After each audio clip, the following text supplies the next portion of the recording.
Bonjour tout le monde, je suis Ahmed Spli, enseignant-chercheur à HEM, Centre de recherche Economia. Je suis ravi aujourd'hui de partager avec vous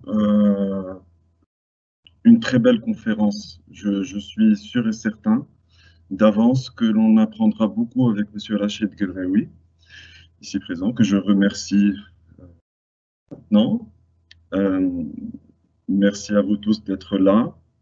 Au nom de l'institution HEM, c'est un plaisir et un honneur de vous avoir, Monsieur Ghraoui, euh, pour cette conférence intitulée Intelligence artificielle et Bitcoin, comprendre les algorithmes qui nous gouvernent.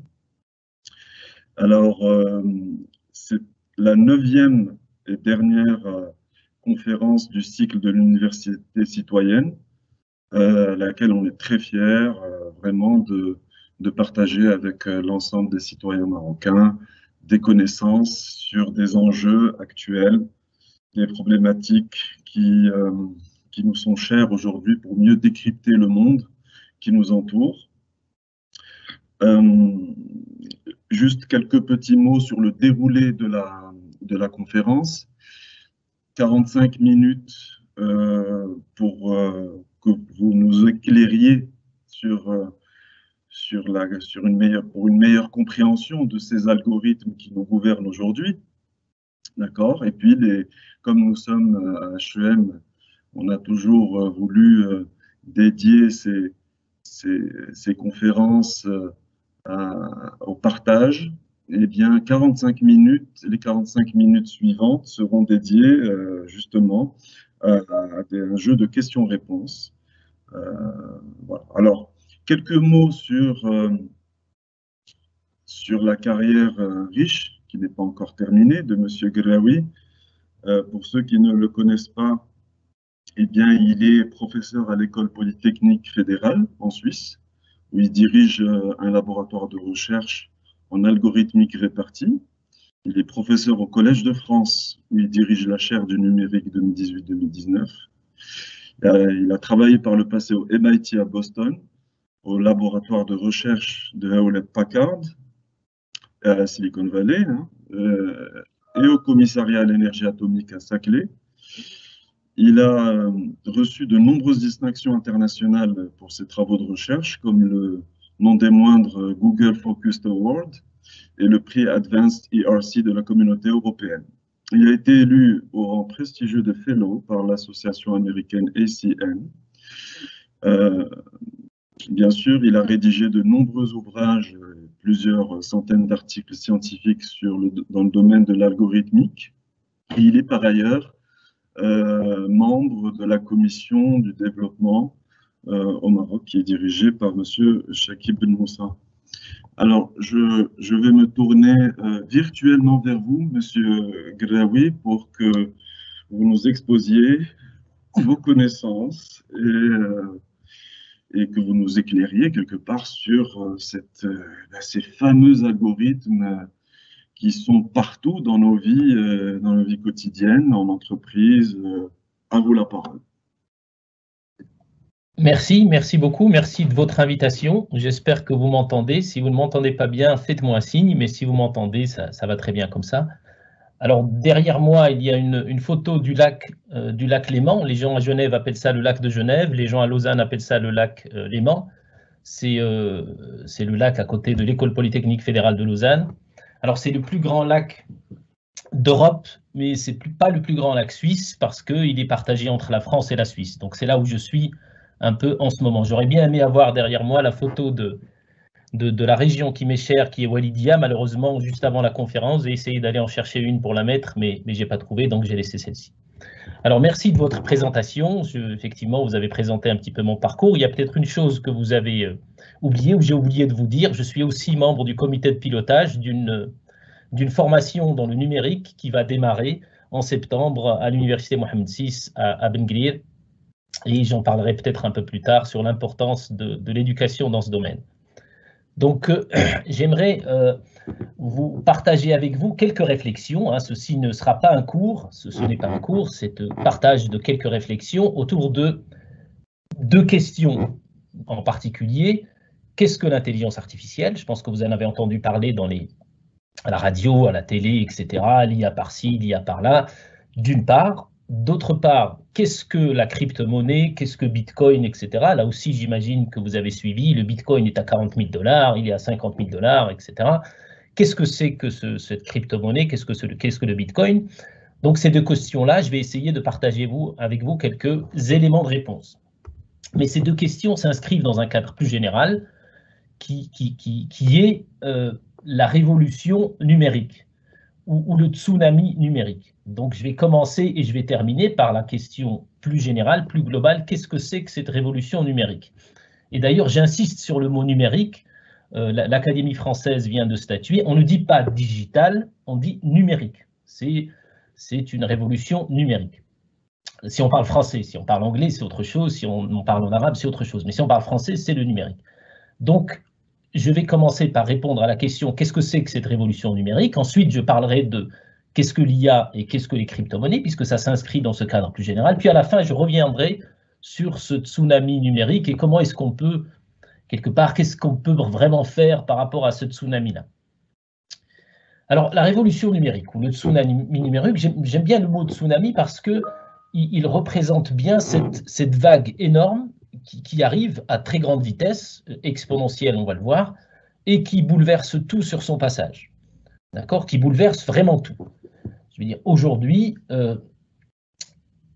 si vous regardez autour de vous, malheureusement, les gens ne lisent plus beaucoup les livres. Ils regardent des écrans. Et non seulement ils ne lisent plus beaucoup, mais tout le monde devient écrivain. Tout le monde écrit. Donc, tout le monde peut donner son opinion dans les réseaux sociaux sur tout et n'importe quoi sans avoir peur de se prendre une baffe. C'est l'avantage et aussi l'inconvénient de ces réseaux quand on voit parfois ce qui est écrit. Donc ça bouleverse la culture. Ça bouleverse tout un tas de domaines. Ça bouleverse par exemple la sécurité. Avant, quand on regardait des films policiers ou des westerns, il y avait des gens qui par exemple cambriolaient une diligence ou une banque et ils récupéraient des billets des dollars. Aujourd'hui, si vous cambriolez une banque, vous ne trouverez pas de dirhams ou de dollars, etc. Vous trouverez des câbles avec des 0 et des 1. D'accord? Il n'y a plus cette notion de coffre, il faut prendre le coffre, etc. Il n'y a pas de coffre. Le coffre, c'est juste des informations. Donc, si vous cambriolez une banque, ça ne sert à rien. Par contre, vous pouvez faire d'autres choses, dévier les transferts d'argent à travers Internet, etc. C'est une autre forme disons, de criminalité qui est en train de s'installer, mais ça bouleverse profondément notre quotidien. Dans certains films, vous voyez parfois des gens enlever un enfant et puis demander une rançon aux parents et puis leur dire bah, si vous payez, on va vous rendre votre enfant, etc. Aujourd'hui, c'est une autre forme de ce qu'on appelle le ransomware qui est d'actualité. Par exemple, aujourd'hui même, certains hôpitaux sont complètement mis à l'arrêt, non pas à cause du grand nombre de Covid, mais parce que leur système informatique est à l'arrêt, parce que des pirates ont installé des virus dans ces hôpitaux. Les hôpitaux sont à l'arrêt et ces pirates-là, les pirates des temps modernes, demandent au directeur ou au gouvernement en question, donnez-nous tant d'argent et puis on va quelque part arrêter ce virus. C'est vraiment un changement fondamental dans tous les domaines.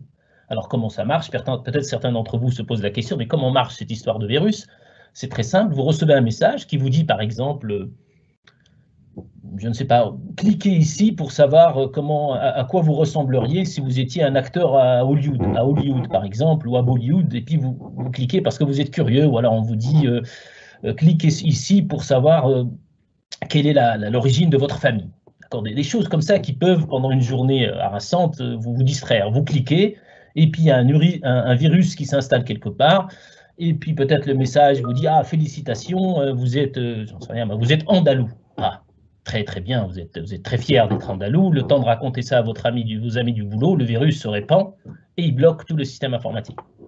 Donc, cette espèce de révolution numérique bouleverse la criminalité qui est quelque part au cœur de l'humain, bouleverse notre culture, notre manière de réfléchir, puisqu'on réfléchit très vite, on lit très vite, etc. Mais ça bouleverse aussi nos emplois. Aujourd'hui, par exemple, la notion de banquier, est-ce qu'elle aura encore un sens pendant longtemps?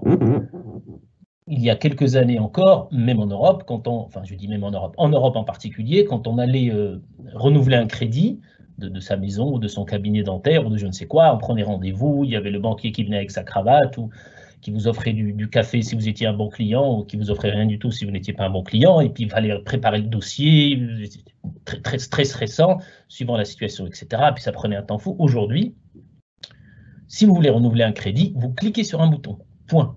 Votre dossier est déjà dans les ordinateurs, il n'y a plus de banquier, il n'y a plus d'agence bancaire, il n'y en aura quasiment plus nulle part dans le monde bientôt.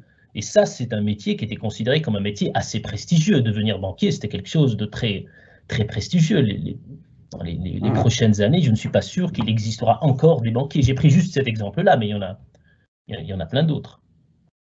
Donc, un tsunami qui bouleverse tout. Alors pourquoi tsunami? Parce que ça vient très vite.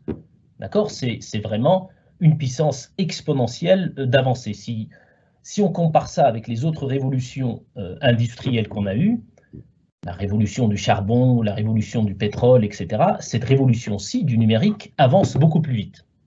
Alors, ici, je m'arrête et je pose la question, mais de quoi est faite cette révolution ou ce tsunami? Quels sont les ingrédients, les éléments de base?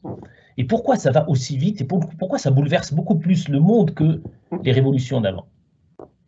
Alors, il y a trois choses qui sont sous-jacentes à cette révolution-là. La notion d'algorithme, je vais expliquer brièvement ce que c'est, la notion de machine et la notion de réseau. D'accord? Ces trois notions sont fondamentales. Et il est très important de les comprendre, en particulier quand on se posera la question, qu'est-ce que ça veut dire que former des gens dans le numérique? D'accord? Donc, il y a ces trois notions-là, les algorithmes, les machines et les réseaux. Alors, aujourd'hui, cette révolution est un tsunami, mais ça n'a pas toujours été le cas. Les algorithmes sont très anciens. D'accord? On retrouve sur des tablettes très anciennes des espèces de mécanismes ou de procédés qu'écrivaient par exemple les bergers pour compter leurs moutons. D'accord? Ils étaient dans un enclos, puis ils essayaient de savoir combien il y en avait, puis c'était des calculs parfois compliqués, parce qu'il y en a qui sortaient et qui rentraient, etc. Puis ils avaient des techniques pour les compter facilement, c'est-à-dire des algorithmes. L'un des algorithmes les plus utilisés aujourd'hui, l'algorithme de l'addition, qu'on utilise tous, est une invention sensationnelle, parce qu'aujourd'hui, ça nous semble très simple, et c'est vraiment ça l'idée de ce que c'est un algorithme, alors qu'à l'époque où cette notion d'addition a été inventée, au 8e siècle, par Al-Khwarizmi, avant lui, les gens faisaient des additions ou représentaient les nombres avec des chiffres romains. Et quand vous essayez de représenter des nombres avec des chiffres romains, c'est compliqué, surtout c'est des grands nombres. Et si vous voulez faire des additions, c'est extrêmement compliqué. Si vous essayez de rajouter, je sais pas moi, 45 à 29 en chiffres romains, c'est extrêmement compliqué. Donc, un mathématicien de l'époque, Al-Khwarizmi, a réfléchi à cette question et a dit c'est pas possible qu'on ne puisse pas ajouter un nombre à un autre de manière automatique ou machinale. Donc, il a imaginé une autre manière de représenter les nombres, ce qu'on appelle la manière décimale, d'accord, 1, 2 jusqu'à 9, puis il a inventé la notion de 0. Et avec cette représentation-là, il a imaginé un procédé qui nous permette de rajouter un nombre à l'autre de manière automatique, de manière machinale, avec cette fameuse retenue, on démarre à droite, on rajoute si c'est plus que 1, etc. Donc, il a inventé, Al-Khwarizmi a inventé un algorithme. En fait, il en a inventé toute une série et il les a regroupés dans un livre d'algèbre.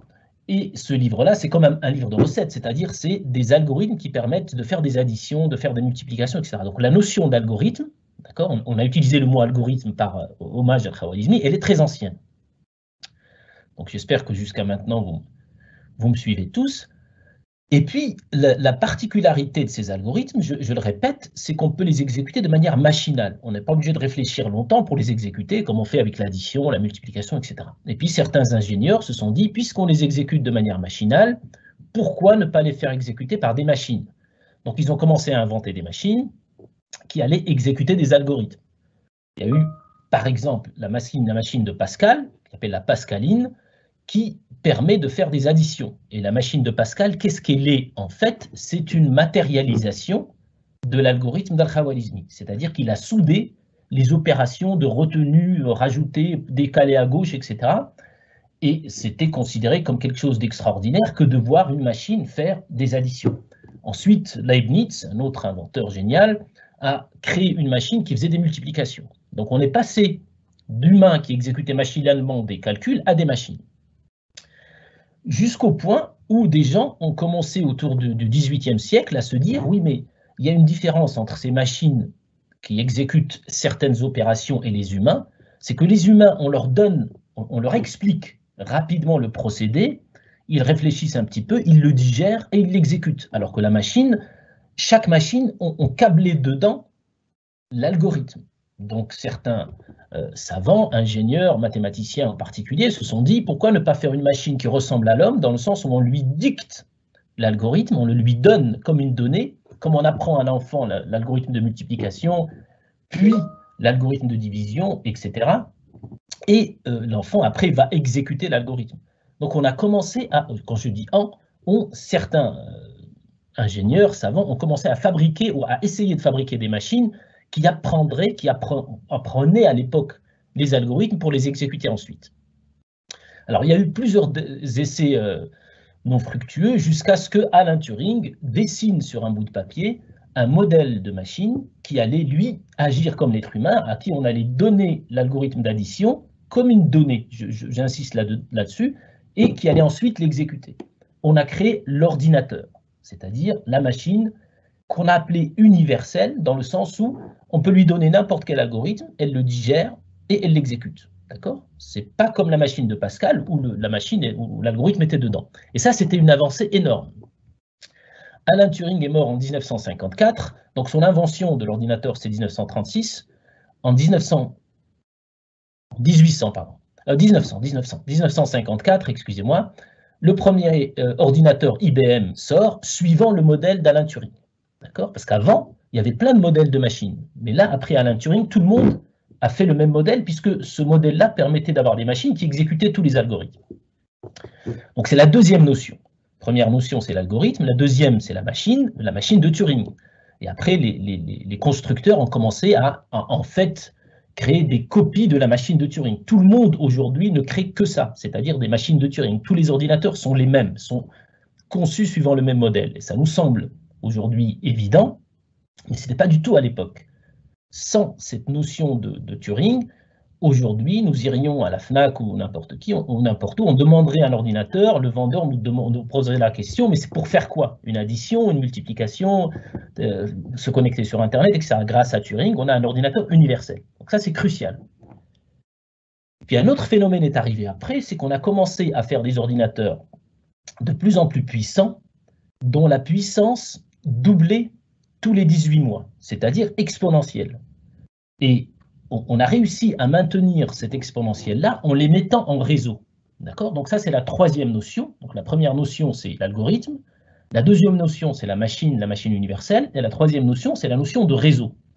Et cette notion de réseau, mettre les ordinateurs ensemble, a été aussi un élément crucial de cette révolution numérique. Et c'est cela qui a permis de prolonger cette exponentialité qui fait qu'aujourd'hui, tous les ans ou tous les 2 ans, la puissance des ordinateurs dont on dispose, quand on les met en réseau, croît de manière exponentielle. Et c'est cela qui explique quelque part la vitesse foudroyante ou la vitesse incroyable de cette économie-là ou de ce pouvoir-là. Alors, du fait de ce développement exponentiel, il y a eu un changement de rapport de force considérable. Je m'explique. Après les premières révolutions industrielles, par exemple la révolution du charbon, ceux qui dominaient le monde, c'était ceux qui avaient le charbon. Après la révolution du pétrole, ceux qui dominaient le monde étaient ceux qui avaient du pétrole. D'accord ? Et c'était quelque part une espèce de féodalisme, parce que quelqu'un héritait de ses parents des terres, et dans ces terres-là, il y avait du pétrole, et du coup devenait très riche. Donc il y avait une notion matérielle qui faisait qu'on héritait la richesse. Mais avec le numérique, les choses, tout cela a été bouleversé. C'est presque un petit peu comme la révolution d'octobre, parce que ce n'était plus vraiment le système féodal, celui qui disposait d'une terre ou de puits de pétrole, allait régner sur le monde. Si on regarde aujourd'hui les hommes les plus riches au monde, ou les femmes, ce sont des gens qui sont à la tête de sociétés du numérique. Google, Facebook, Microsoft, etc. Et ces gens-là n'ont pas hérité des terres dans lesquels il y avait des puits de pétrole. Ce sont pour la plupart, si ce n'est tous, des ingénieurs qui ont imaginé des algorithmes. Par exemple, Mark Zuckerberg a imaginé des algorithmes pour lier des gens. Larry Page, le PDG de Google, a imaginé des algorithmes pour aller chercher de l'information sur Internet. C'est des algorithmes, et ces gens-là n'ont pas hérité de puits de pétrole. D'accord? Donc il y a eu une révolution, j'ai presque envie de dire un peu marxiste, bolchevique, parce que quelque part, ce n'étaient pas des héritiers. Et ils sont très rapidement devenus millionnaires. On prend l'exemple de Zoom, donc le concurrent de Teams à travers lequel je suis en train de parler. Un ingénieur chinois était fasciné par ce que faisait Bill Gates. Il regardait toutes les conférences de Bill Gates sur Internet et il voulait ressembler à Bill Gates. Il a décidé d'immigrer aux États-Unis. On raconte qu'il lui a fallu presque 8 fois passer le test pour obtenir le visa parce qu'il ne parlait pas bien anglais. Il est arrivé aux États-Unis. Il a travaillé dans la société Cisco, qui était, il y a quelques années, qui avait le monopole des vidéos de téléconférence. Donc, le jeune ingénieur chinois travaille chez Cisco, gravit les échelons, commence à comprendre les algorithmes de diffusion d'images et de sons, commence à proposer à Cisco de révolutionner ces algorithmes-là en parallélisant la voix et les images. Vous n'avez pas besoin de savoir à ce stade ce que ça veut dire. Cisco refuse de s'embarquer dans cette voie-là. Il décide de créer Zoom. En quelques années, il est à la tête de l'une des plus grandes fortunes au monde parce qu'il a réussi à doubler tous ses concurrents. Et aujourd'hui, Zoom la capitalisation boursière de Zoom est supérieure à celle de toutes les compagnies aériennes réunies. Vous allez me dire, oui, mais les compagnies aériennes, elles sont en mauvais état. Zoom est même plus riche qu'IBM, du point de vue de la capitalisation boursière. Ça montre à quel point ce tsunami change tous les rapports de force. Et comme dit Vladimir Poutine ou je ne sais plus qui, celui qui contrôlera le numérique contrôlera le monde. Donc on est là face à un tsunami qui vient très vite, qui bouleverse les emplois, qui en supprime beaucoup, qui introduit une nouvelle forme de sécurité ou d'insécurité, qui bouleverse la culture, etc. Donc cette révolution-là, ce tsunami-là, il est là, on ne peut pas l'ignorer, on ne peut pas juste dire oui, mais nous, on n'aime pas Internet, on n'aime pas le numérique. Non, c'est quelque chose qui vous arrive dessus, vous ne pouvez pas dire on aime ou on n'aime pas, ce n'est pas la question. Il faut y faire face d'une manière ou d'une autre, et je reviendrai sur ça là-dessus. Donc ça, c'est le contexte. Maintenant, dans ce contexte-là, il y a quelques éléments particuliers qui sont saillants, dont les médias aiment s'emparer de certains de ces éléments, en particulier la notion d'intelligence artificielle et la notion de crypto-monnaie. Donc certains d'entre vous, j'imagine, se sont inscrits parce qu'ils se sont dit, tiens, je vais peut-être avoir un autre point de vue de qu'est-ce que l'intelligence artificielle ou qu'est-ce que la crypto-monnaie. Alors ces deux choses, aussi bien l'intelligence artificielle que les crypto-monnaies, sont juste, je dis bien juste, deux exemples de la puissance de ce tsunami. Donc commençons par l'intelligence artificielle, qu'est-ce que c'est? Alors il y a beaucoup évidemment de gens qui parlent sur le sujet, il y a tout un tas de tutoriaux, etc. Mais parfois il faut juste prendre un peu de perspective. Et de mon point de vue, c'est quelque chose qu'on a défendu avec un collègue Lé dans notre dernier bouquin. L'intelligence artificielle, c'est quelque chose de très simple à comprendre, à condition de réaliser que c'est une notion très relative, qui est très temporaire. L'intelligence artificielle est la capacité d'une machine à résoudre un problème que l'on pensait seulement solvable par les humains. D'accord ? On a un problème, on pense que seuls les humains peuvent résoudre ce problème, et alors quand une machine arrive à le résoudre, on dit, tiens, c'est de l'intelligence, puisqu'on pensait qu'il n'y avait que nous, que les êtres humains qui pouvaient le résoudre, mais artificielle, puisque c'est une machine qui le fait. D'accord ? Donc, capacité d'une machine à résoudre un problème qu'on pensait réservé aux humains. Et si on regarde l'histoire, en particulier ce dont je viens de vous parler un petit peu, eh bien la notion a changé. Au début, quand Pascal a fabriqué la fameuse machine, la pascaline, les gens de l'époque parlaient de l'œuvre du diable. L'Église a même brûlé les pascalines que Pascal avait créées parce que c'était considéré comme de l'intelligence artificielle et l'homme ne pouvait pas créer de l'intelligence. Aujourd'hui, une calculatrice qui fait des additions, on ne va pas dire que c'est de l'intelligence artificielle, pourtant, à l'époque, c'était le cas. Puis quelques années plus tard, on s'est dit que effectivement, l'addition, la multiplication, ce n'est pas vraiment de l'intelligence. L'intelligence, c'était autre chose, autrement plus noble. Par exemple, les jeux d'échecs. Et au lendemain de la guerre froide, il y avait une grande compétition entre les Américains et les Soviétiques sur qui était le plus fort au jeu d'échecs, puisque c'était le signe de l'intelligence. Alors les Soviétiques étaient plus forts, à part je pense qu'il s'appelait Fischer, un champion américain, mais le reste, c'était Kasparov, Karpov, etc. C'était des Soviétiques qui étaient beaucoup plus forts que les Américains. Donc, qu'est-ce qu'ils ont fait, les Américains? Ils venaient de créer, IBM venait de créer les ordinateurs, ils se sont dit, on va peut-être créer un ordinateur qui allait battre les Soviétiques. Évidemment, les gens pensaient que c'était impossible, puisque c'était le propre de l'homme que de jouer aux échecs et de gagner. Et ils ont créé le fameux Deep Blue, un algorithme, donc c'est vraiment ce qu'ils ont créé, c'est un algorithme, qui a été exécuté sur un réseau de machines. En fait, c'était des processeurs dans une machine qui a battu Kasparov. Il y a des émissions de France Culture ou France Inter, je ne sais plus, qui racontent cette épopée. C'était juste extraordinaire. Les Soviétiques ne pouvaient pas y croire qu'une machine allait battre le grand Kasparov. Et pourtant, il les a battus. Et c'était évidemment considéré comme de l'intelligence artificielle, alors qu'aujourd'hui, si vous prenez une machine qui joue aux échecs, vous allez dire, bah non, ça c'est pas de l'intelligence artificielle. Et puis il y a eu plusieurs exemples comme ça. Après, c'était le jeu de Go.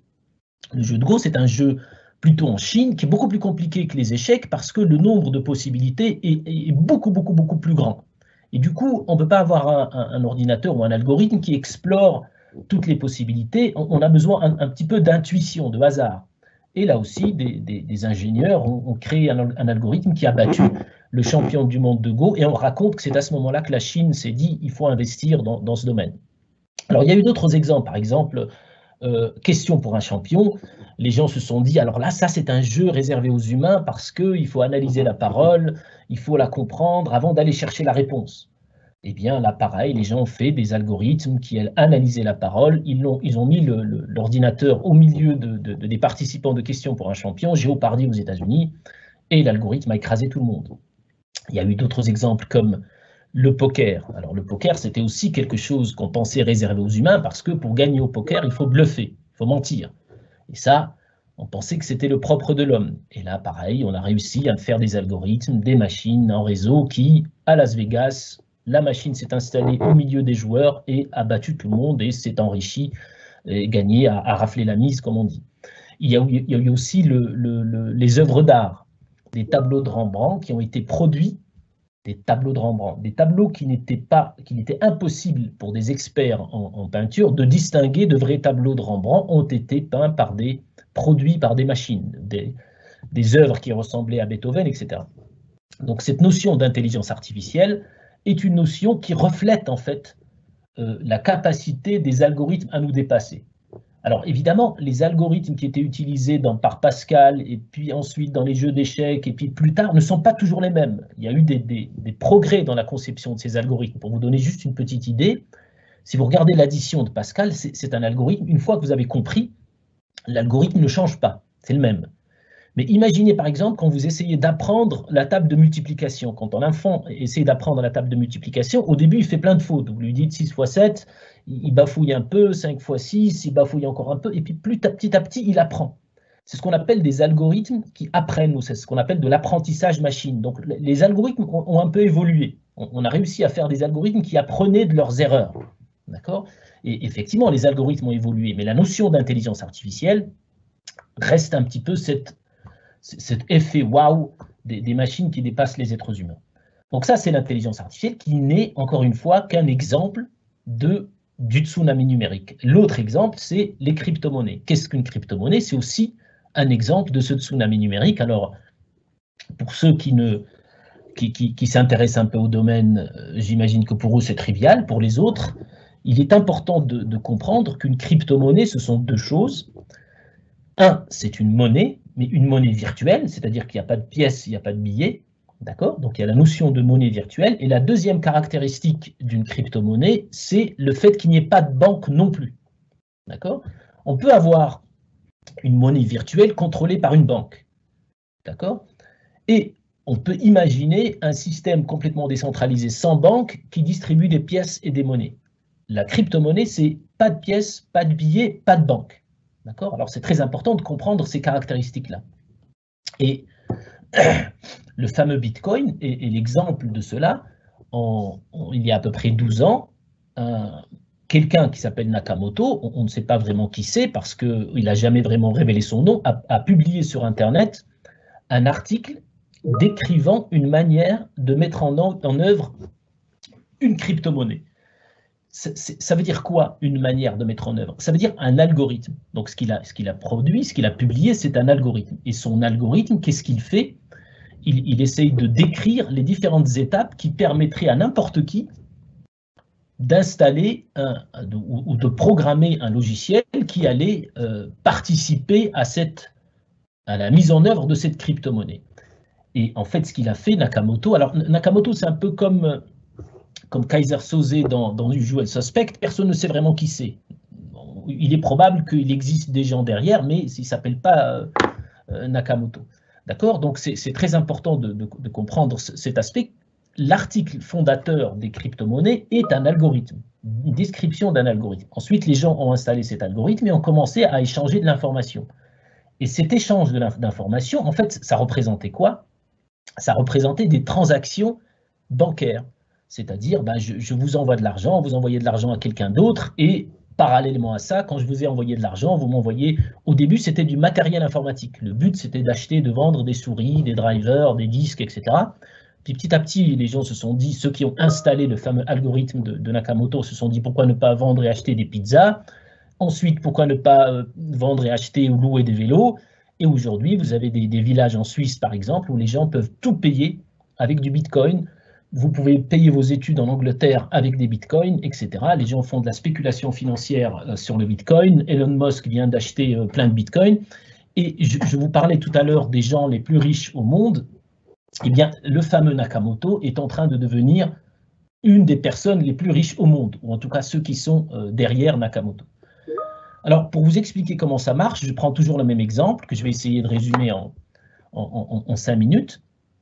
Et pour imaginer ce que c'est qu'une crypto-monnaie, j'embarque souvent mes étudiants à Marrakech, puis je leur dis, imaginez une galerie à Marrakech dans laquelle on vend des tapis.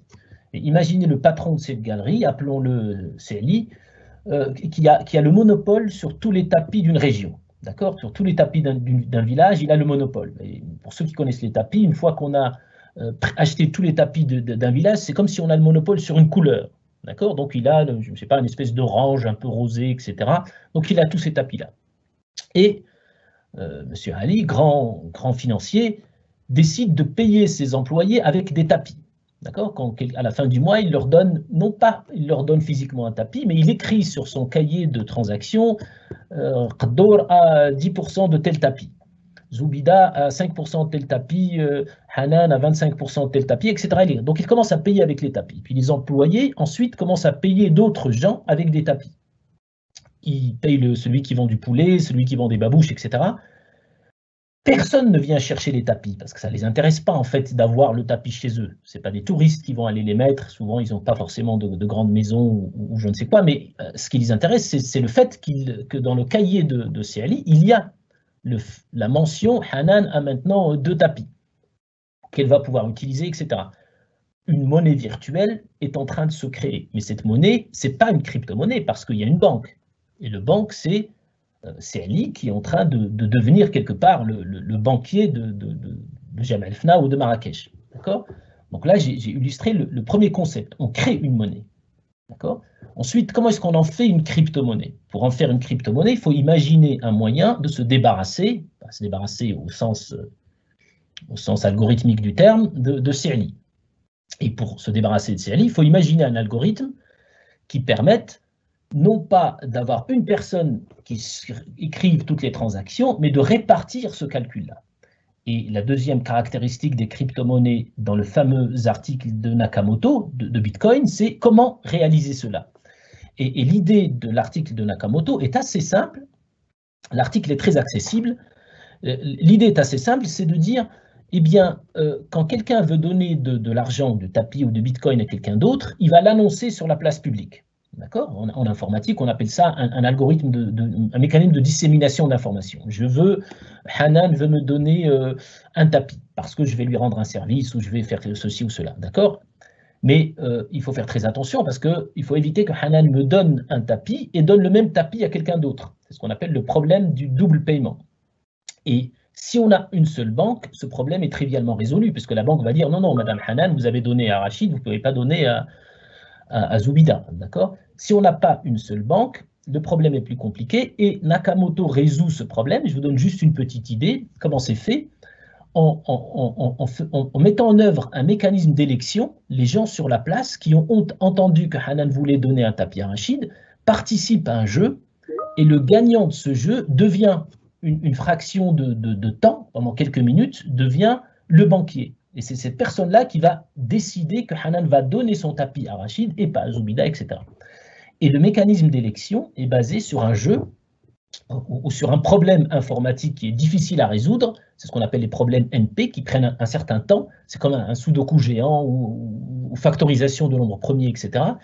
Et pour résoudre ce problème, aujourd'hui, il faut disposer de grosses capacités informatiques. Et si vous le résolvez, ce problème, vous gagnez un pourcentage de tapis. C'est pour ça qu'aujourd'hui, on dit que le Bitcoin est énergivore, parce que pour gagner, pour avoir une chance d'être banquier et d'ordonner les transactions, de dire Hanan donne à Rachid et pas à Zoubida, et donc de gagner une taxe, il faut beaucoup d'ordinateurs. Donc c'est pour ça que le Bitcoin est énergivore. Et en fait, ce qu'a fait Nakamoto, c'est remplacer le banquier par, quelque part, des banquiers temporaires. Et le banquier temporaire est celui qui, à un instant donné, gagne le fameux concours avec ses moyens informatiques énormes et gagne de l'argent. Alors, un point ici important, je vous ai dit tout à l'heure qu'une crypto-monnaie, c'est une monnaie virtuelle et un protocole qui permettent de la mettre en œuvre sans banque. L'article fondateur de Nakamoto a proposé un mécanisme qui se trouve être énergivore. Il se trouve qu'il y a aussi des mécanismes qui sont beaucoup moins énergivores, qui permettent de mettre en œuvre des crypto-monnaies. Et à l'École Polytechnique à Lausanne, on a travaillé avec des étudiants sur des alternatives à ces protocoles-là qui permettent d'avoir des crypto-monnaies sans ce mécanisme très coûteux de banquier. Je pourrais en parler pendant des heures. C'est basé sur ce qu'on appelle des algorithmes de quorum. Il y a des informations sur nos pages web. J'ai commencé en posant la question, qu'est-ce que la révolution numérique ou qu'est-ce que le tsunami numérique? Des algorithmes, au début exécutés par des humains, ensuite des machines qui, quelque part, imitaient les humains dans leur capacité à digérer des algorithmes et à les exécuter, comme l'être humain, et ensuite des réseaux. Et les réseaux ont permis de décupler la puissance de ces machines. Et ça, c'est très très important pour comprendre cela, et du coup, pour comprendre pourquoi l'intelligence artificielle avance aussi vite, pourquoi est-ce qu'on a les crypto-monnaies, etc., c'est la conjonction algorithme-machine-réseau. Yuval Hariri aime bien expliquer que ce qui fait la force des êtres humains, c'est leur capacité à se coordonner. Vous mettez une personne sur une île et un singe sur une île, ben, il y a de fortes chances que le singe survit beaucoup mieux que la personne, que l'être humain. Vous mettez un couple de personnes, un homme et une femme sur une île, un mâle et une femelle singe sur l'île, le mâle et la femelle ont beaucoup plus de chances de survivre et de se reproduire. Les humains, ils auront besoin, il faut un hôpital, il y a des problèmes de santé, ils n'arrivent pas. Mais vous en mettez 100 humains sur l'île et 100 singes sur l'île, alors là, les humains pourraient largement dépasser les singes parce qu'ils vont se spécialiser, certains vont fabriquer des dispensaires, il y en aura un qui va devenir médecin, etc. La capacité à se coordonner est énorme chez les humains. En informatique, dans le numérique, c'est exactement la même chose. C'est pour ça que le numérique repose sur les réseaux qui, alliés aux algorithmes et aux machines, fait une force dingue. Jusqu'où vont-ils aller? Jusqu'où ils vont s'arrêter? Là, je vous invite à lire des articles fondateurs d'Alan Turing. Encore une fois, c'est peut-être des choses qui font peur, mais le dernier article d'Alan Turing explique un petit peu, déjà en 1940, ce qu'il voyait comme l'avenir de l'humanité avec les machines. C'est tout simplement fascinant. On en parle un peu dans le livre L'IA sur un transat. Alors, il me reste à peu près 5 minutes, si je ne m'abuse. Alors, que faire par rapport à ce tsunami? Comment l'appréhender? Alors, encore une fois, ce qui est très important de comprendre, c'est que on est vraiment en pleine révolution, et presque en pleine révolution bolchevique ou la révolution d'octobre, parce que on n'a pas besoin d'avoir des champs pétroliers pour être brillant dans ce domaine. D'accord? Ça veut dire que c'est à la portée de tous, entre guillemets. Je dis bien entre guillemets parce que qu'est-ce qu'il faut? Les réseaux, on en a, évidemment, il y a besoin de plus de couverture, etc., mais les réseaux, de plus en plus de gens sont connectés. Les machines sont de plus en plus puissantes. Aujourd'hui, ce téléphone-là, si on le voit, est des milliers de fois plus puissant que l'ordinateur qui a envoyé les êtres humains, les premiers hommes sur la Lune, d'accord, la mission Apollo. Donc les machines sont de plus en plus puissantes, beaucoup plus puissantes que ce qu'on a vu jusque-là. On a des réseaux, qu'est-ce qu'il manque? Bien, il manque de la créativité, il manque des algorithmes. C'est pour ça que cette révolution-là pourrait être redoutablement efficace pour, entre guillemets, des pays comme le Maroc ou d'autres pays, et pourrait bouleverser complètement la donne. Et c'est en train d'être le cas, comme on le voit à l'intérieur même des grands pays. Aujourd'hui, aux États-Unis, comme je l'ai dit tout à l'heure, ce sont des ingénieurs qui sont devenus les milliardaires. C'était inconcevable il y a quelques siècles. Il y a quelques siècles, il fallait que le père, le grand-père, etc., soient très riches pour que les petits-enfants soient riches. Aujourd'hui, c'est une sorte d'ascenseur social permis par le numérique. C'est assez énorme. Et pour pouvoir imaginer ces algorithmes et quelque part affronter le tsunami et le surfer, plutôt que de le subir, il y a une seule chose, c'est l'éducation et l'instruction.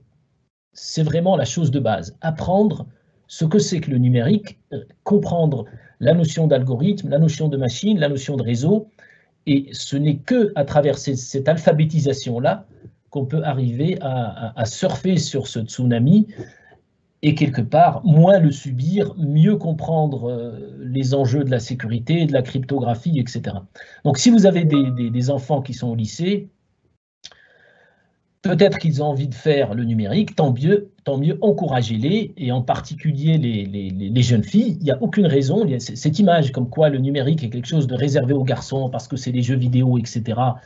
Elle est dramatique parce que le numérique, ce ne sont pas que des jeux vidéo d'une part, il y a tout un pan d'activités, de communication, de biologie numérique, de sciences de la vie, etc.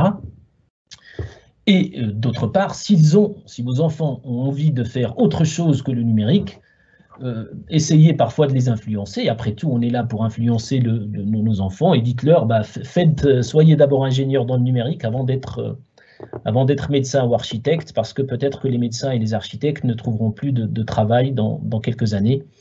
C'est un petit peu radical comme point de vue, mais c'est ce que je pense. Je pense que comme il a fallu apprendre à lire, écrire, puis à compter, aujourd'hui, il faut apprendre à gérer le numérique, et rien de mieux que d'envoyer nos enfants à faire des études dans le numérique et à investir dans la recherche sur le numérique, qui n'est pas, encore une fois, un domaine très, très cher. On n'est pas en train de fabriquer de l'uranium ou des choses comme ça. On est en train d'imaginer des algorithmes comme l'a fait Zuckerberg, comme l'ont fait Larry Page, etc., qui ont permis de donner du travail à plein de gens. Rien n'empêche qu'au Maroc, on ait ce genre de choses. Donc il est 11h13, je suis 2 minutes en avance, je vais m'arrêter là et je suis prêt à répondre à vos questions. Merci de votre attention. Merci énormément pour tous ces éclairages et ces explications. Et vos propos suscitent beaucoup de réactions. Il y a beaucoup de questions que je vais tenter de décliner sous différents thèmes, parce qu'il y a des questions d'ordre juridique, il y a des questions d'ordre économique, il y a des questions d'ordre technique, il y a des questions d'ordre philosophico-politique, d'accord? Et il y a quelques questions aussi sur Turing. Hein. Les auditeurs aimeraient en savoir plus sur Turing. Alors, je vais commencer pour organiser un petit peu le restant de la séance. Je vais commencer par une question générale, avant de rentrer, de descendre un peu plus au particulier. Est-ce que l'intelligence artificielle peut-elle dépasser l'intelligence humaine? Alors, c'est une question très, très, très bonne, évidemment. Et la réponse est oui et non. Alors, si je prends l'exemple des jeux d'échecs de tout à l'heure, c'est déjà le cas. Les ordinateurs dépassent l'être humain. Si je prends le jeu de Go, les algorithmes dépassent l'être humain. Vous prenez par exemple une photo de vos grains de beauté, vous les envoyez à des médecins spécialistes, ils vous donneront une probabilité que c'est un cancer, eh bien les ordinateurs feront beaucoup, beaucoup mieux. Donc il y a des domaines où c'est déjà le cas. Là où ce n'est pas du tout le cas, c'est effectivement ce qu'on appelle l'intelligence générale, c'est-à-dire la capacité des êtres humains à pouvoir être à la fois un joueur raisonnable d'échecs, à la fois médecin, et de quelque part de faire des analogies, de dire « Ah, j'ai déjà vu cette question quelque part, je vais faire cette analogie-là », et là, on est encore loin, les ordinateurs sont encore loin d'atteindre l'intelligence humaine. Est-ce qu'ils y arriveront un jour? À suivre. Merci. Alors, passons aux questions d'ordre juridique. Il y en a eu plusieurs. Déjà, je vais vous en donner quelques-unes, d'accord? Et puis, peut-être que vous trouverez un fil directeur pour pouvoir répondre à l'ensemble. Est-ce qu'il existe une charte juridique pour l'utilisation de l'intelligence artificielle? Alors, je pense que c'est par rapport au contexte marocain. Une autre, oui, il faut lier à ce sujet la problématique juridique en cours de traitement au Maroc actuellement, eu égard à la réglementation de la crypto-monnaie. Il y a aussi une autre question par ricochet sur la réglementation de la crypto-monnaie. Où est-ce qu'on en est au Maroc? Alors, et une autre, excusez-moi, parce qu'il y en a beaucoup. Oui, la loi marocaine interdit le stockage des données sensibles sur des clouds internationaux. Est-il possible de profiter de l'intelligence artificielle sans utiliser la puissance de traitement des géants du cloud? Voilà, je pense que je vais m'arrêter là. D'accord. J'ai pas mal de choses. J'essaie de procéder dans l'ordre de ce que j'ai retenu. Est-ce qu'il y a une charte de l'intelligence artificielle au Maroc? En fait, non, il n'y a pas de charte, ni au Maroc, ni ailleurs. Et d'ailleurs, les juristes se posent vraiment des grandes questions. Enfin, il y a des juristes qui se posent de grandes questions. À côté de chez moi à Lausanne, il y a la faculté de droit, et les gens se posent la question, comment est-ce qu'on va juger, par exemple, une voiture autonome qui va rentrer dans quelqu'un et le tuer? Qui est responsable? Est-ce que c'est la société qui a conçu la voiture? Mais la société qui a conçu la voiture, ça trouve, il y en a plein.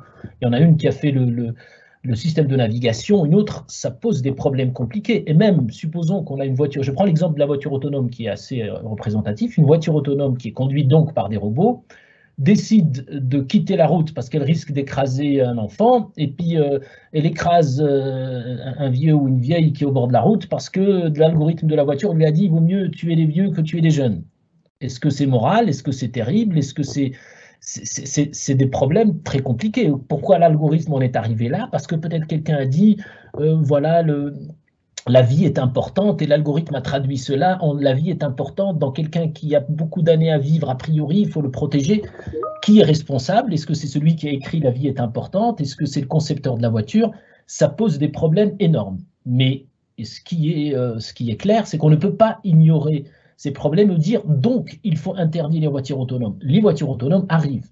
Et ça, c'est le cas dans tous les domaines du numérique. Ces concepts-là arrivent, il faut savoir les gérer, il faut essayer d'utiliser la créativité des avocats et des juristes et des juges pour imaginer un cadre juridique, mais en aucun cas, et ce serait là grave, de dire il faut interdire. Et malheureusement, on est parfois dans ce contexte-là, on dit on va interdire, mais si on interdit, ça veut dire que d'autres pays avancent beaucoup plus vite, et on est à la ramasse, et du coup après on subit, non seulement on subit la technologie, mais on subit les lois faites dans d'autres pays. Donc la réponse, il n'y a pas de cadre juridique, et il faudrait réfléchir à un cadre juridique. Des gens sont en train d'y réfléchir, et peut-être que les formations de droit, de juristes, etc., devraient inclure des formations dans le numérique des premières années des étudiants. Donc ça, c'est un élément de réponse. Je ne me rappelle plus des autres, mais j'ai l'impression que ça regroupe en particulier la partie juridique de l'affaire.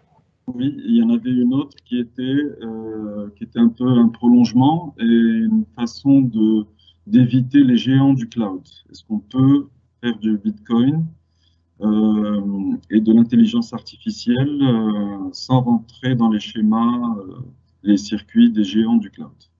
Très, très bonne question. Alors la réponse est absolument oui. Et encore une fois, c'est probablement de toutes les manières vers là où on se dirige sur cette voie-là. J'essaie d'expliquer. Aujourd'hui, ce qu'apportent les géants du cloud, ce n'est pas seulement la puissance de calcul, parce que la puissance de calcul, si vous réunissez les smartphones qu'il y a dans une région du Maroc, c'est énorme comme puissance de calcul. Donc la puissance de calcul, il n'y a pas besoin d'aller dans les grandes fermes d'ordinateurs d'Amazon au Texas, etc. Elle est là.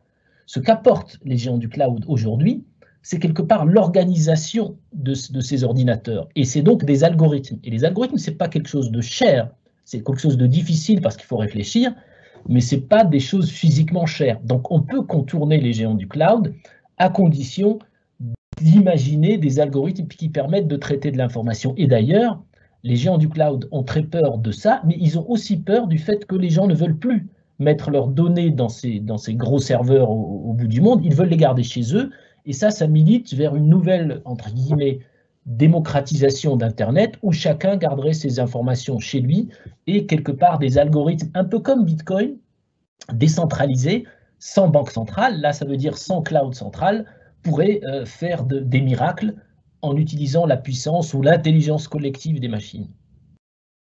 Alors, je vais regrouper deux questions en une, parce qu'il y a plusieurs questions qui convergent un petit peu dans le même sens. Est-ce que d'un point de vue infrastructure, le Maroc est-il prêt pour supporter toutes ces révolutions, ce tsunami que vous avez décrit? Deux, est-ce qu'on se dirigera au Maroc vers une légalisation du Bitcoin, de la crypto-monnaie? Alors, réponse à la première question, est-ce qu'on a les infrastructures? Je pense que la grosse pièce du puzzle qui manque, c'est la couverture Internet, c'est-à-dire permettre de connecter, non pas juste pour envoyer des messages, mais de connecter de manière efficace tout le monde. Effectivement, avoir quelques îlots pour permettre de stocker certaines informations cruciales est très importante. Là, on a entendu que le Maroc avait à l'université à Ben Gurir un data center, un centre de calcul, et ça, c'est énorme. Ça veut dire que c'est des pièces qui vont permettre d'accélérer ce mouvement-là. Donc, une fois une couverture Internet acquise, l'infrastructure est là. L'autre élément crucial de l'infrastructure, c'est l'élément humain. Et là, on n'y est pas encore. Alors justement, merci pour la transition, c'est parfait. Est-ce que le Maroc a des potentiels et des potentialités, des compétences pour appliquer, développer l'intelligence artificielle, surtout dans le secteur économique? Donc si vous permettez, on pourra ouvrir un petit tiroir des questions relatives à l'économie. Alors la réponse est absolument. J'ai la chance de travailler avec certains ingénieurs ou techniciens marocains dans le numérique. À travers, par exemple, 1337, il y a des cerveaux extraordinairement affûtés. Et affûtés au numérique, parce que souvent, c'est des enfants qui sont nés dans ce domaine-là, ils sont allés dans les cyber, ils ont joué avec les ordinateurs, ils comprennent ce monde-là. Donc, il y a ces potentialités-là. Ensuite, il faut les structurer, il faut essayer de leur donner les cours qu'il faut pour qu'ils suivent les dernières technologies, il faut les encourager quand ils vont faire de la recherche, mais la potentialité est là, et la potentialité est énorme. Et je pèse mes mots, énorme dans un pays comme le Maroc. Pas que le Maroc, mais c'est clair qu'il y a en plus un appétit, une soif de ces domaines-là chez beaucoup de jeunes. Et pour la deuxième question, la légalisation des crypto-monnaies. Alors encore une fois, il y a deux choses. Il y a la monnaie virtuelle et la crypto-monnaie. La monnaie virtuelle, je ne vois pas pourquoi elle ne serait pas très rapidement libérée. Il n'y a aucune... Je ne vois pas de raison logique de ne dire pourquoi ne pas avoir un e-dirham ou payer avec le e-dirham qui serait indexé sur le dirham, etc. Mais la deuxième caractéristique de la crypto-monnaie, c'est pas de banque. Et ça, c'est une autre paire de manches, parce que pas de banque, ça veut dire quelque part la porte ouverte à certaines spéculations, ça veut dire perdre le contrôle de... Il faut mesurer les pour et le contre. De mon point de vue, faire des expérimentations locales serait une très bonne idée, c'est-à-dire encourager des monnaies locales à droite ou à gauche pour, par exemple, permettre aux gens, quand ils vont au souk, de prendre un vélo, de louer le vélo, etc., ou alors faire des économies locales dissociées de cela. Je pense que ce serait une bonne chose parce que ça permettrait de maîtriser la technologie et que si jamais cette technologie nous arrive dessus, eh bien, on sera prêt. Mais juste dire non, niet, interdit, je trouve que c'est un peu casse-gueule. Alors, vous avez dit pas de banque, ça fait écho, ça résonne auprès de l'assistance. Ce sous la forme d'une peur de perte de souveraineté des États et de l'État marocain. Voilà, il y a des questions qui vont dans ce sens. Est-ce que vous avez un commentaire à faire sur cette possible perte de souveraineté des institutions, des États, et un glissement vers d'autres détenteurs des grandes décisions et de nos schémas de vie et d'action économique, politique et autres? Alors, c'est sûr que le risque existe, mais encore une fois, ce risque, comment s'en prévenir ou comment l'affronter? Je donne juste un petit exemple. Imaginez que Facebook réussisse à faire passer son projet de Libra, c'est-à-dire de monnaie virtuelle. Supposons que quand on clique sur un post en disant j'aime, je peux dire je donne 10 Libras à quelqu'un ou il m'envoie. Par exemple, les transferts de sous des Marocains de l'étranger au Maroc, si la Libra existait dans Facebook, les gens passeraient par ça. Ils ne vont plus passer par l'office d'échange, ils passeront plus du tout par rien du tout.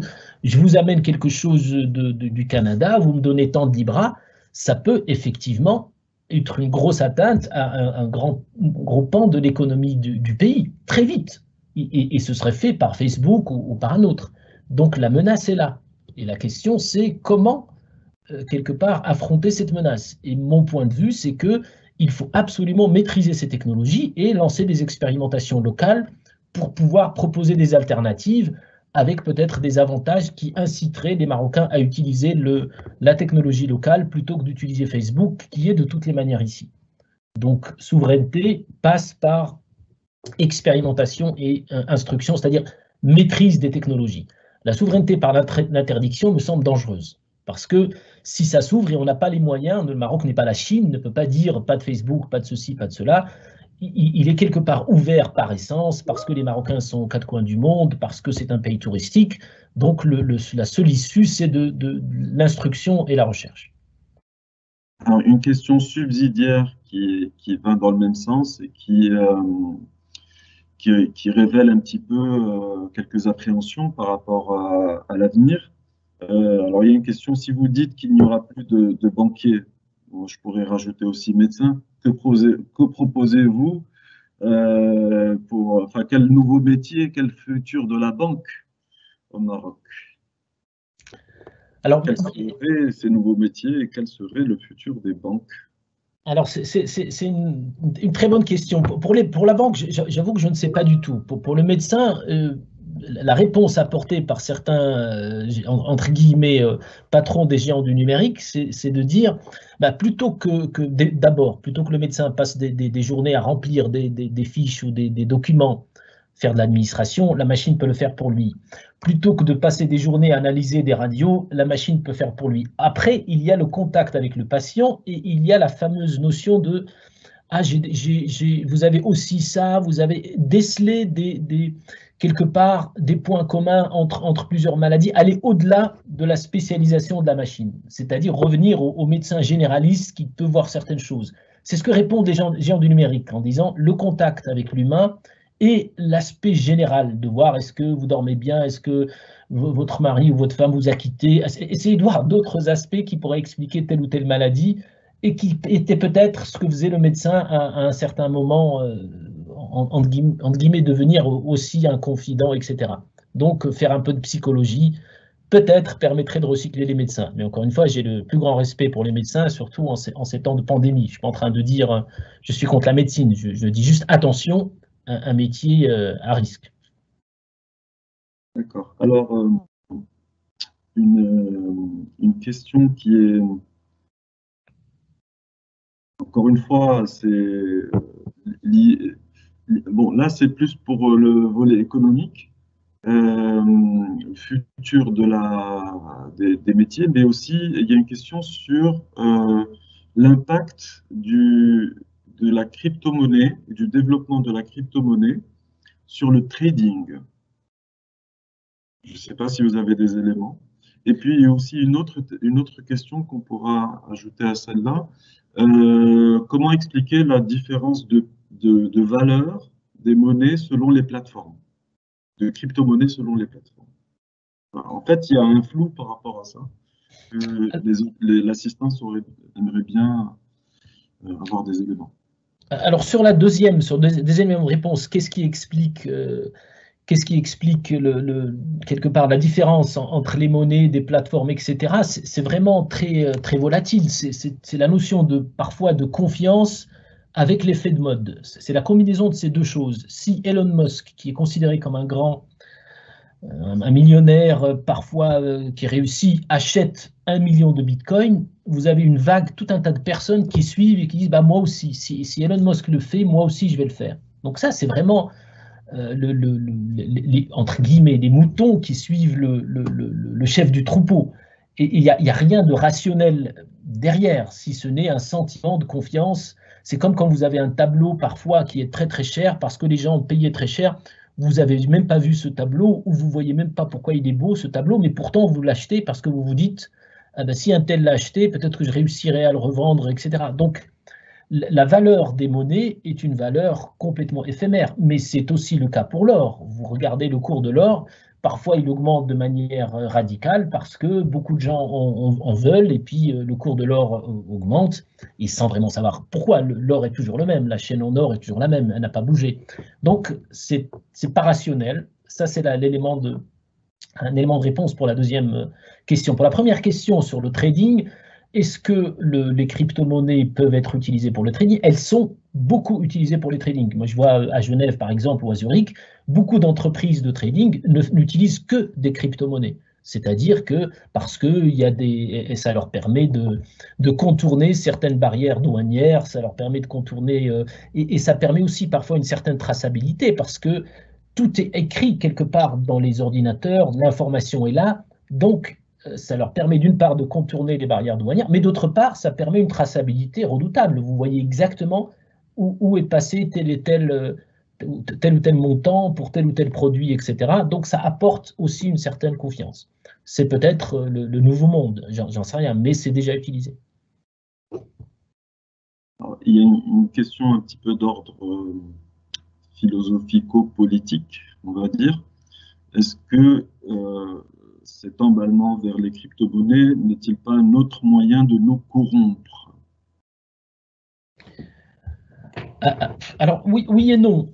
Encore une fois, il est difficile de corrompre avec de la crypto-monnaie. Il est facile et il est difficile, mais d'une certaine manière, il est difficile.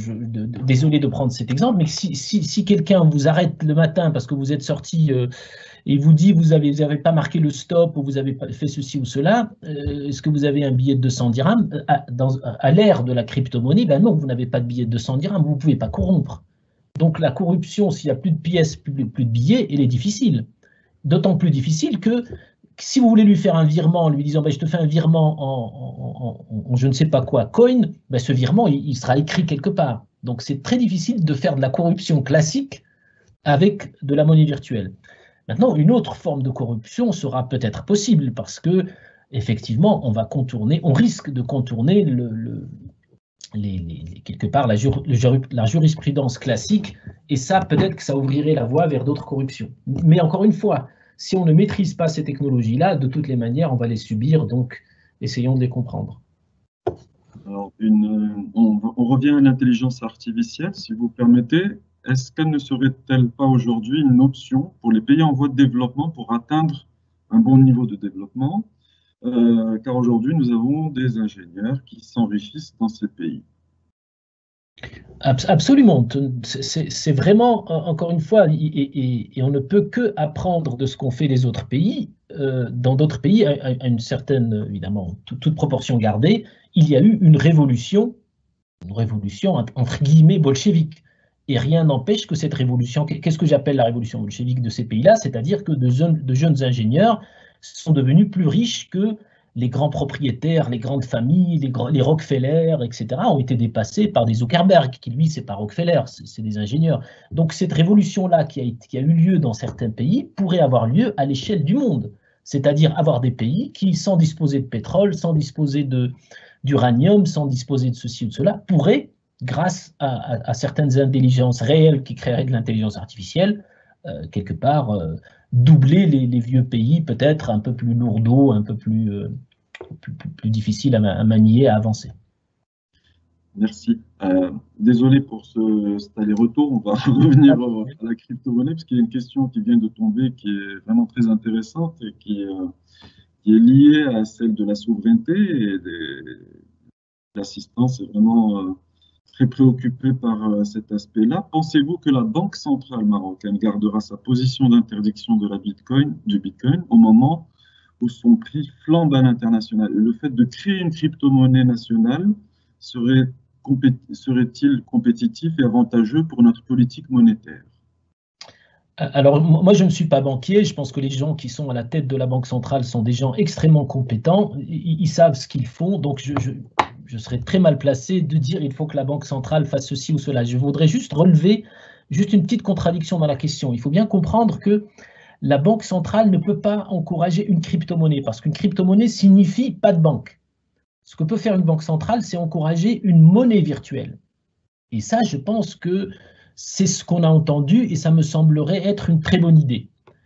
Encourager une grosse crypto-monnaie qui remplacerait la banque serait probablement suicidaire pour la Banque centrale. Est-ce que c'est bien ou pas? Ça j'en sais rien, je ne suis pas économiste. Mais encore une fois, encourager des petites mises en œuvre locales de crypto-monnaies décentralisées pourrait être quelque chose qui permettrait de maîtriser la technologie, de former des gens, etc., sans perdre cette fameuse souveraineté dont on parle. Alors, parlons formation. Il y a pas mal de questions sur l'état actuel de la recherche, et notamment au Maroc, ça d'une part. D'autre part, il y a pas mal de questions aussi sur la jeunesse, avec ici une double vision. J'essaie de synthétiser un petit peu, de prendre la substance des questions avant de vous donner les questions précisément. Alors, est-ce que pour la jeunesse, d'abord, est-ce que le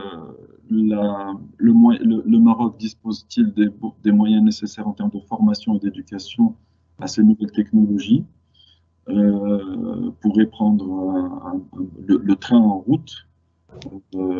Ça, d'autre part, une question un peu qui se fait un peu l'avocat du diable de la première, qui serait: est-ce que ce n'est pas un danger pour notre jeunesse que d'être trop aliéné à toutes ces mouvances technologiques et à ce tsunami technologique?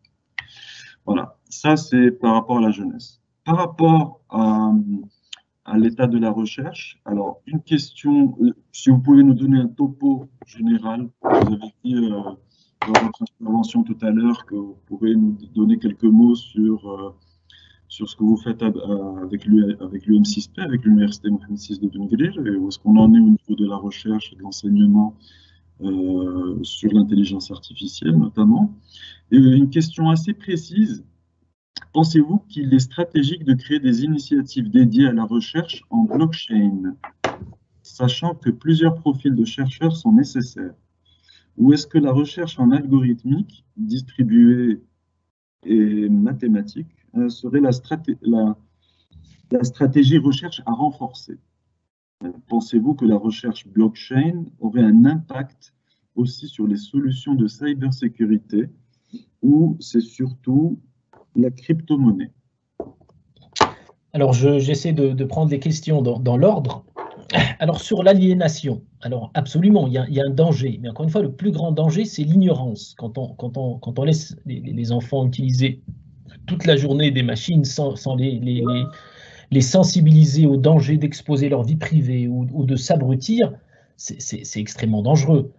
Mais encore une fois, rien n'empêche, par exemple, moi j'ai des collègues professeurs d'informatique qui à 18 h arrêtent Internet dans la maison pour préserver leurs enfants et puis même pour préserver leur santé mentale, pour ne pas toujours être aliénés. Donc il y a des mesures comme ça radicales, et on raconte que les grands du web aujourd'hui interdisent à leurs enfants d'avoir des écrans jusqu'à je ne sais quel âge. Mais ça ne veut pas dire être ignorant. Donc avoir comme ça des protections doit s'accompagner d'une formation pour expliquer qu'est-ce que c'est que des réseaux, qu'est-ce que c'est quand un enfant ou un jeune met sa photo sur Instagram, qu'est-ce que ça veut dire? Ça veut dire qu'il peut être harcelé ou elle peut être harcelée. Il y a des choses comme ça qui sont cruciales, qui doivent faire partie de la formation des enfants dès le plus jeune âge, qui permettrait peut-être que cette aliénation se transforme un petit peu en maîtrise. Je dis bien un petit peu parce que c'est difficile. Donc ça, c'est le premier élément. Deuxième élément une question, c'était est-ce qu'il y a les moyens de former? Encore une fois, il n'y a pas besoin d'énormément pour former dans ce domaine. C'est pas comme la géologie où il faut envoyer des gens visiter des terrains, etc., ou la physique nucléaire. Là, il n'y a rien.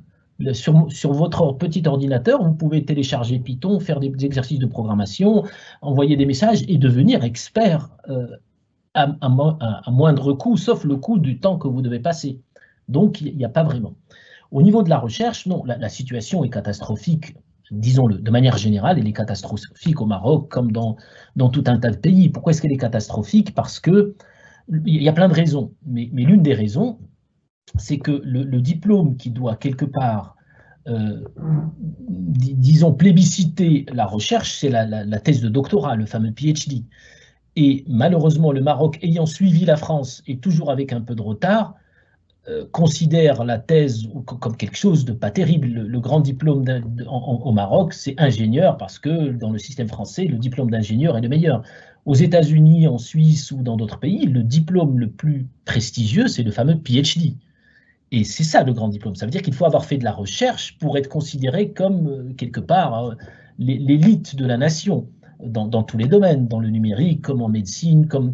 Et ça, il va falloir, je le crains, un changement de mentalité qui fait que les gens se disent, bah, pour vraiment que je sois expert dans tel domaine, il faut que j'aille jusqu'à faire de la recherche dans le domaine pour avoir un PhD. Et ça va demander un petit changement de mentalité pour que, quelque part, on considère, les chercheurs comme l'élite du pays, et deuxièmement, que ce soit vraiment l'élite du pays, c'est-à-dire qu'après le fameux Bac+5, les meilleurs continuent pour faire de la recherche et deviennent docteurs, mais vraiment au sens, pas seulement pour gagner quelques échelles dans le fonctionnariat, mais vraiment pour approfondir un domaine.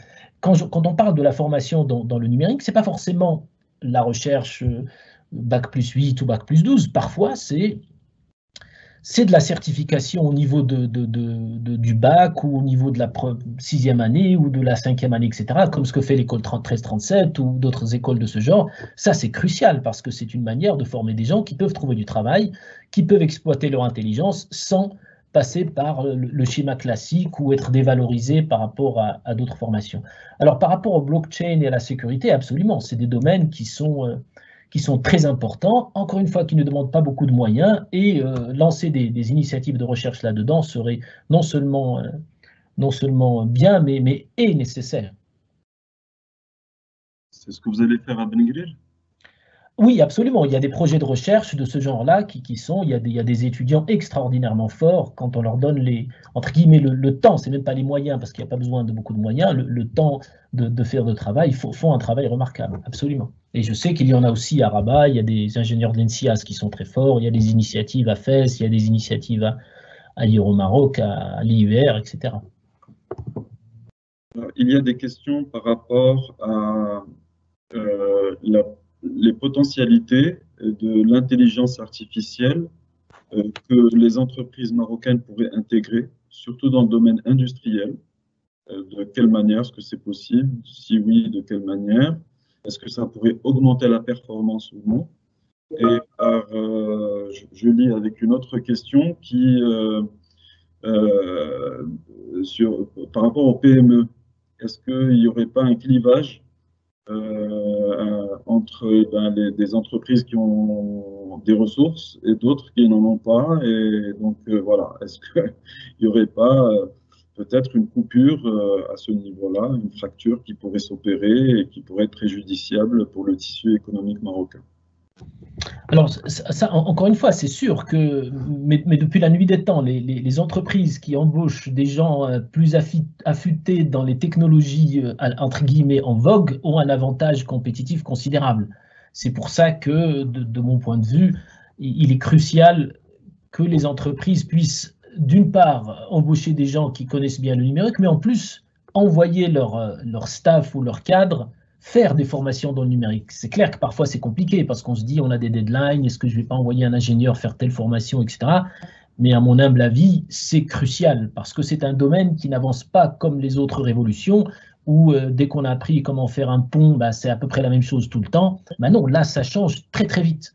Donc la formation continue est devenue, de mon point de vue, nécessaire à tous les cas d'une entreprise. Et une PME peut très bien décider que 2 heures par jour, ses employés vont suivre tel cours sur Internet de tel chercheur dans tel domaine qui pourrait s'avérer utile, même s'il n'apparaît pas utile immédiatement à la boîte, mais pourrait s'avérer utile dans le futur.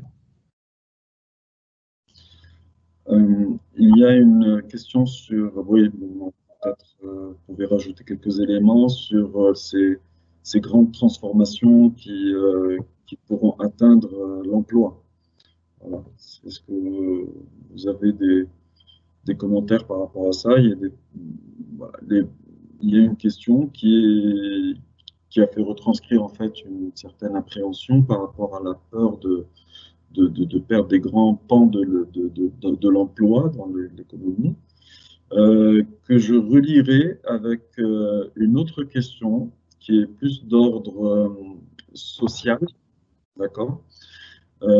Est-ce que l'intelligence artificielle atteindra la valeur humaine négativement, qui se perdra au fur et à mesure et puis, in fine, ça va déstructurer et complètement détruire le tissu social, le relationnel. Voilà. Donc, c'est une question de lien social. Et donc, moi, je pourrais rajouter, finalement, peut-être, tout cela nous mène à une certaine forme d'individualisme. Alors, la première question, la deuxième était par rapport au lien social, la première était par rapport à l'emploi. Alors, donc, j'ai essayé de le dire dans mon petit exposé que c'est clair que l'emploi est largement affecté et sera encore plus affecté. Un exemple que je n'ai pas donné dans ma conférence, c'est celui de l'industrialisation. Je pense que le Maroc a réussi de manière admirable à quelque part s'industrialiser et devenir un producteur dans, par exemple, les voitures ou certains pans de l'aéronautique, etc. Est-ce que ça va durer? Rien n'est moins sûr, parce que beaucoup de pays ont délocalisé, parce que la main-d'œuvre chez eux était plus chère que la main-d'œuvre au Maroc, qui s'est avérée être une main-d'œuvre qu'on arrivait à former. Mais si ces pays-là arrivent à remplacer leurs ouvriers par des robots, eh bien, il n'y a aucune raison qu'ils délocalisent. Ils pourront mettre leurs robots chez eux, ça leur coûtera encore moins cher. Les robots, c'est pas syndiqué, ça dort pas, c'est pas fatigué, ça travaille tout le temps. Donc, il n'y a aucune raison que cette délocalisation dont on a profité perdure. Et ça, c'est sûr que c'est un gros danger. Donc, tout miser sur l'industrialisation est extrêmement dangereux parce que ces pays-là vont ramener un jour ou l'autre cette production-là chez eux et cette production-là sera faite par des machines. C'est pour cela que investir dans l'économie du futur, c'est investir dans le numérique et quelque part essayer de former des gens à créer des algorithmes, à créer des associations de machines pour tel problème agricole ou tel problème de transport, etc. Et ça, les possibilités d'emploi sont énormes, mais il faut être un peu créatif et ce n'est pas toujours évident. Pour la deuxième question de l'individualisation, c'est sûr qu'il y a un aspect quelque part, mais le Covid n'a fait que le renforcer, c'est que chacun reste devant sa machine. C'est parfois dramatique, mais en même temps, essayons aussi de voir le côté positif des choses. Moi, j'ai ma famille qui est éclatée à travers le monde, une sœur au Canada, une autre en France, les parents au Maroc, etc. C'est formidable de pouvoir utiliser les réseaux sociaux pour discuter, pour voir où en sont les petites nièces, etc. Donc, il y a aussi cet aspect-là qui est incroyablement efficace. Et puis, des gens peuvent communiquer avec des gens en Chine, en Australie, sur tel ou tel problème. Il y a du positif, à condition, encore une fois, de savoir à un moment donné s'arrêter et dire, ben non, je vais quand même... Il est temps d'aller boire un café au bout de la rue, puis de discuter avec les gens de mon bled. Alors, ce n'est pas une question, mais j'ai envie de partager. A dit, je suis vraiment pour une monnaie virtuelle, mais une monnaie créée et réglementée par l'État marocain, et on peut l'appeler Dirham Coin, MADC Coin, bref, c'était une proposition. Voilà. Très bonne idée. Sympa. Alors, qu'est-ce qu'on pourrait rajouter?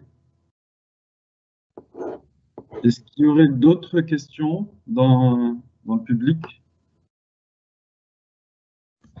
Ou bien je pose une question moi?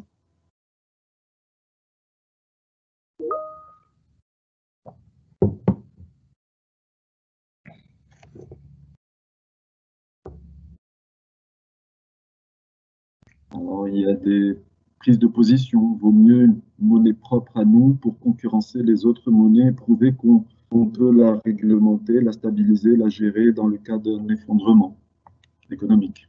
Qui suppose un petit peu un commentaire d'avant. Sinon, il y a, voilà, pourriez-vous nous parler de l'école polytechnique EPFL? Merci. Alors, il y a eu deux questions. Pourriez-vous nous parler de l'école polytechnique? Et je ne sais pas si c'est la même. Comment imaginez-vous le monde dans 5 ans? Exact. Très difficile d'imaginer le monde. Et comme disent certains, ou je ne sais plus qui a dit, on ne peut pas faire des prédictions sur l'avenir. Par contre, on peut construire l'avenir. Et de mon point de vue, construire l'avenir, c'est envoyer vos enfants pour faire du numérique. Alors, l'école polytechnique de Lausanne est un très bon exemple pour le modèle, pour les modèles marocains, parce qu'il y a 50 ans, cette école n'existait pas. Il y a eu l'école polytechnique de Zurich, qui imitait l'école polytechnique de Paris, qui a été créée pour imiter l'école polytechnique de Paris. Après, l'école polytechnique de Zurich est devenue prestigieuse parce qu'il y a eu Einstein, il y a eu tout un tas de... Et aujourd'hui, le président de l'école polytechnique de Paris vient à l'école polytechnique de Lausanne pour voir comment est-ce qu'il faut structurer son école, comment il faut faire de la recherche, etc. Donc, quelque part, il y a une accélération exponentielle de l'école polytechnique de Lausanne. À quoi cela est dû? Et je pense que c'est très important de le réaliser. C'est vraiment dû à une chose cruciale, la recherche d'excellence dans la recherche. C'est-à-dire que tout a été mis en disant il faut que les professeurs soient toujours des chercheurs. On ne peut pas imaginer un professeur qui ne fasse pas de recherche parce que ça veut dire qu'il ne va pas mettre à jour son travail et il faut que les professeurs fassent toujours de la recherche. D'ailleurs, on ne dit pas enseignants-chercheurs, on dit professeurs. C'est par définition, ils font de la recherche et ils enseignent. Et du coup, pour les étudiants, c'est aussi un enseignement qui les pousse à toujours essayer de voir les nouvelles choses plutôt qu'un schéma très classique où on va toujours faire la même chose les premières années, les classes préparatoires classiques, on va faire énormément de maths et de physique complètement déconnectés des avancées du monde moderne, etc. Et c'est un exemple de réussite rapide dans des domaines pointus comme le numérique. L'EPFL dans le numérique est dans le top 10 mondial alors qu'elle n'existait pas il y a 50 ans. Ce n'est pas grâce à moi, c'est grâce à une politique d'encouragement de la recherche. Alors, il y avait une question qui était posée au début que je n'ai pas encore posée. Peut-être vous avez un commentaire à faire sur l'apport potentiel de l'intelligence artificielle pour des associations. Alors, je ne sais pas qu'est-ce que vous voulez dire, peut-être des précisions de la part du public. Moi, je pense que c'est par rapport au manque de ressources, est-ce qu'elles pourraient, ces associations, utiliser l'intelligence artificielle pour améliorer leur activité, je crois. Ouais. C'est pas clair pour moi, la question n'est pas claire. Alors moi, j'ai une question d'ordre économique. Sachant que le Maroc est en retard, a du rattrapage à faire en la matière, et compte tenu des données actuelles, dans quelle mesure le Maroc pourrait-il s'inscrire dans les chaînes de valeur à l'international au niveau du numérique? Est-ce que peut-être on pourrait être un hub, on pourrait se positionner comme un hub régional en ce sens? Est-ce qu'on pourrait être, comme pour les métiers, être des prestataires quelque part, avec une main-d'œuvre un peu moins onéreuse que d'autres pays, concurrencer d'autres pays et pouvoir donc se positionner à l'international par rapport à ça, parce qu'on est quand même, on ne peut pas être, comme vous avez dit, comme tout à l'heure, vous avez dit qu'on ne peut pas être la Chine, on ne peut pas être Facebook, etc. Donc il faut trouver une place, il faut trouver un cap, définir un cap pour pouvoir mieux nous inscrire dans cette compétition internationale? Alors, très bonne question. Là aussi, des tendances qui changent, des transformations, plus l'Internet des objets, etc., etc. Alors, une réponse, l'histoire des autres pays peut nous apprendre énormément. Et là, par exemple, l'Inde, qui était quand même l'un des pays, il n'y a pas très longtemps, l'un des pays les plus pauvres au monde, est devenue la référence mondiale pour le développement de programmes. Aujourd'hui, les plus grandes entreprises délocalisent non pas la construction des voitures et des avions, mais délocalisent la construction de programmes en Inde, parce que les Indiens sont devenus les développeurs les plus rapides. Et regardez comment est-ce que l'Inde est devenue la terre de création de ces développeurs hyper rapides. Ce serait une bonne leçon pour le Maroc. Qu'est-ce qui s'est passé? Il y a eu ce qu'on appelle les IIT, c'est-à-dire des instituts universitaires extrêmement sélectifs qui prenaient les meilleurs bacheliers, qui leur faisaient passer un concours très difficile. Alors tout ça, effectivement, vous allez me dire, oui, mais c'est sélectif. Effectivement, mais ce n'est pas une sélection basée sur les moyens de papa et de maman ou du nom de famille, etc. C'est basé sur le savoir, l'habilité mathématique, etc. Et ces jeunes bacheliers sont devenus de très très grands développeurs. Et aujourd'hui, l'Inde s'est positionnée dans le monde comme... et le Maroc pourrait choisir des secteurs comme par exemple la cybersécurité, où c'est quelque chose qui est très très crucial. Il fut un temps où le Maroc envoyait ses gardes du corps dans le Golfe parce que les gardes du corps marocains étaient très, très costauds, très agiles ou je ne sais plus quoi. Pourquoi ne pas former des ingénieurs en cybersécurité au lieu de les envoyer, les laisser au Maroc, mais les faire développer ou les faire hacker des systèmes ou protéger des systèmes, etc. Il y a des pistes comme ça qui pourraient être à explorer. C'était une piste que vous avez proposée dans le cadre de la commission du développement? Ah, c'est une très bonne question, mais vous allez le deviner, j'ai un devoir de réserve sur ces questions-là que vous comprendrez aisément. Bien évidemment. Oui, malheureusement, il ne nous reste plus que 3 minutes. On a vraiment, c'était un moment très agréable et très nourrissant. Hein. Ça a vraiment alimenté nos réflexions. J'espère que ça a plu. Je suis certain que ça a plu énormément à l'assistance. Malheureusement, on n'a pas le temps, Monsieur Graoui, pour que vous nous éclairiez sur la terminologie Big Data, Machine Learning, Cybersécurité, données, métadonnées. C'est pas un cours, comme vous avez dit, donc c'est plus pour avoir vraiment des pistes pour pouvoir avancer. Je pense qu'on peut clôturer maintenant. En tout cas, un grand merci, Rachid. J'espère à la prochaine à HEM ou autre. On est open. Et merci beaucoup aux participants de l'Université citoyenne, qui est une très belle initiative. Alors, en parlant d'initiative, il y a juste rapidement, je vois, il faut aussi faire des initiatives de formation gratuite pour les jeunes Marocains financées par l'État. Peut-être le mot de la fin. Alors, oui, absolument. Je pense que... Il y a le privé, public, et l'État a peut-être un rôle à jouer. Absolument. L'État a un rôle à jouer pour ce genre de choses et je pense que généraliser l'idée, par exemple, de 1337 à tout le Maroc, aux 4 coins du pays, serait formidable. Faire, par exemple, que dans chaque souk, on ait une petite formation pour les gens du coin, l'alphabétisation numérique serait bienvenue. Merci énormément. Je vous souhaite à tous un très bon week-end et à la prochaine.